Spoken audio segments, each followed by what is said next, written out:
Donc voilà, c'est fait. Jesperi Kotkaniemi a eu une offre hostile de la part des Hurricanes de la Caroline. Donc ceux-ci lui offrent 6,1 millions pour un an, plus un boni de 20$. On y reviendra un peu plus tard sur ce boni-là, là, parce qu'on s'entend que c'est une histoire assez cocasse.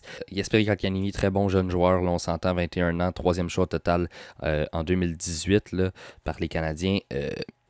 Un gars qui est très bon en série. Il sort son talent en série, on dirait, parce que dans la saison, il connaît pas tant des gros chiffres que ça. Là. Ses stats, là, c'est 62 points en 171 matchs en NHL. Ce qui est pas mauvais, mais ce qui est pas bon non plus. Là, vous comprenez?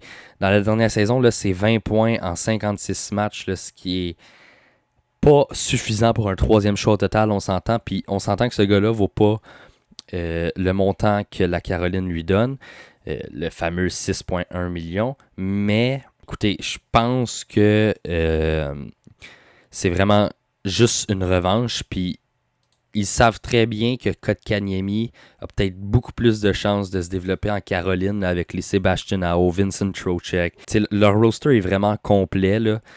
Puis c'est incroyable ce que la Caroline a pu bâtir comme équipe. Puis je pense que Kotkaniemi, c'est un avantage pour lui d'aller là parce qu'il va vraiment se développer à sa plus haute hauteur. C'est pas sûr qu'il va aller là, justement, si les Canadiens égalisent l'offre.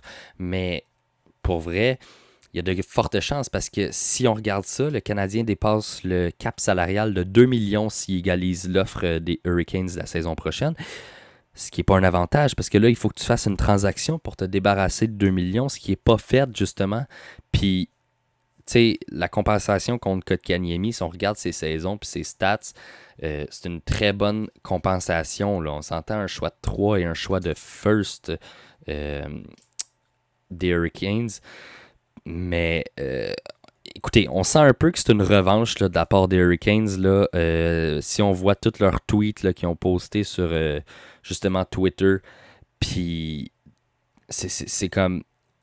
On dirait que c'est juste une revanche. Ils veulent prendre leur revanche pour l'offre hostile de 8,4 millions que le Canadien avait faite à Sebastian Aho en 2019. Donc, si vous en rappelez pas, là, dans le fond, c'était un offre hostile de 8,4 millions 5 ans pour Sebastian Aho. Puis dans le fond, je pense que le fait que le Canadien ait fait un offre hostile comme ça là, à Sebastian Aho n'a pas aidé le fait que ça passe pas dans le. Tu sais, c'est mal vu faire déjà une offre hostile, puis le faire à un gros joueur de même, puis à un montant peu élevé quand même, là, 8,4 millions, là, c'était vraiment peu. Là. Puis il y avait l'argent pour légaliser là, la fameuse offre hostile. Là. Mais écoutez, ça on ne sait pas c'est quoi qui est passé par la tête à Bergevin, mais là, les Hurricanes l'ont vraiment pas pris. Puis il offre un contrat de 6,1 millions à un joueur qui peut très bien se développer. Écoutez, il a juste 21 ans, là, Jesperi Kotkaniemi, là, puis on s'entend, c'est un gars on le voit vraiment son talent en série. Le gars, il a du cœur, il est bon avec la rondelle quand il veut, puis tout ça. Fait que je pense honnêtement que c'est une perte pour le Canadien, là, tu sais, avoir genre la banque de prospects du Canadien, oui, c'est bon, mais ils ont besoin du Kotkaniemi, là. Oui, Nick Suzuki dans le futur va être le premier centre, mais leur deuxième centre, ça aurait été Kotkaniemi.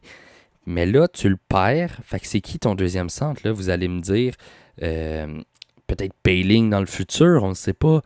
Mais j'ai de la misère à voir Payling comme deuxième centre, vous comprenez? Oui, il a scoré 3 buts contre les Maple Leafs, mais c'est pas un gars qui est capable de jouer sur une deuxième ligne, je pense. Puis, pour vrai, il est prêt pour une troisième ligne. Oui, une troisième ligne, moi, je le vois amplement jouer là, mais écoutez, j'ai de la misère à croire qu'ils n'en ont pas de besoin de Kotkaniemi. Surtout que les Hurricanes ont essayé, dans le fond, d'obtenir Kotkaniemi via transaction, mais les Canadiens ont refusé. Donc, ça veut dire vraiment que les Canadiens en ont besoin de Kotkaniemi. On s'entend, c'est un gars qui est important dans l'organisation. C'est un gars, pour vrai, qui a de l'air incroyable. Ça doit rajouter une petite ambiance dans la chambre là, de l'avoir parce qu'il a de l'air vraiment sympathique puis tout ça. Fait que je me dis, écoutez, c'est toute qu'une affaire là, de le perdre. Là. Puis tu sais, oui, tu reçois un choix de first et un choix de 3, mais tu sais jamais en quoi il peut se développer là-bas. Puis le choix de first, là, on s'entend-tu qu'il va être bas. Les Hurricanes, ils ont tellement une bonne équipe que ça se peut pas qu'ils se rendent pas loin en série, là, à un moment donné, là, vous comprenez? Fait que ça restera à voir. Pour ce qui est du 20$ bonus, c'est pour rappeler le fameux numéro 20 à Sébastien Aho. C'est seulement ça l'histoire. C'est très cocasse là, comme idée là, du DG. Puis il faut savoir que justement, le DG a répété exactement la même chose que Bergevin avait dit quand il avait fait l'offre hostile à Sébastien Aho. Puis là, écoutez, imaginez là, Sébastien Aho, qui est un Finlandais, avec Jesperi Kotkaniemi, qui est un Finlandais, et Teuvo Teravainen, qui est un Finlandais. C'est incroyable. Si c'est une first line plus tard, ça, on ne sait jamais. Là, si peut-être que Kotkaniemi va vouloir jouer à l'aile. Puis, tu sais, je veux dire, tu t'en vas rejoindre des Finlandais là-bas qui sont vraiment forts. Fait que ça peut vraiment le développer. J'ai vraiment hâte de voir si Montréal vont égaliser l'offre ou vont le laisser partir tout simplement.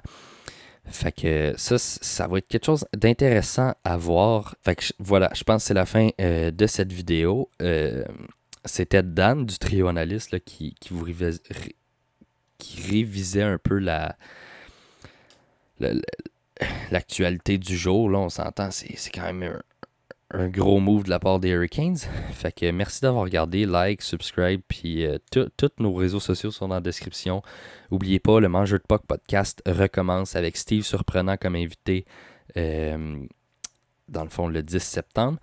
Puis Marquis n'est plus là malheureusement. Merci à lui d'avoir passé toute la saison 1 avec nous. Là, c'était incroyable pour vrai. Puis écoutez, on se revoit... on se revoit le 10 septembre, à part s'il y a un petit quelque chose qui se passe dans NHL, ça se peut que je refasse une petite capsule de même, j'aime bien ça. Voilà, ciao ciao.